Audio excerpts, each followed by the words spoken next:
అందరికీ శ్రీకృష్ణాష్టమి శుభాకాంక్షలు.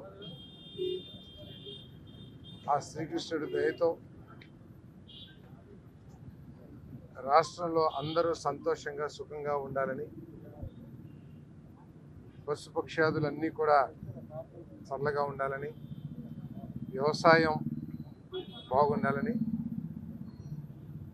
చంద్రబాబు నాయుడు గారి నాయకత్వంలో, పవన్ కళ్యాణ్ గారి నాయకత్వంలో ఈ రాష్ట్రం అన్ని రంగాల్లో కూడా అభివృద్ధి చెందాలని కృష్ణుడిని లోకేష్ బాబు గారి నాయకత్వంలో, మోడీ గారి నాయకత్వంలో అందరికీ మేలు జరగాలని చెప్పేసి ఆ శ్రీకృష్ణుడిని మనసారా ప్రార్థించాలి.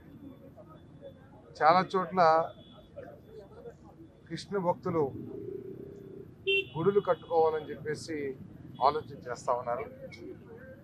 వారందరికీ కూడా రాజకీయాలకు అతీతంగా సహకరించాలని వేడుకుంటూ ఉన్నాను.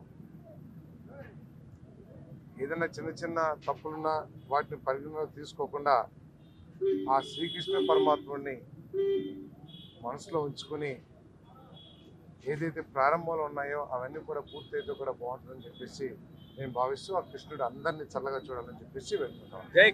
జై శ్రీకృష్ణ.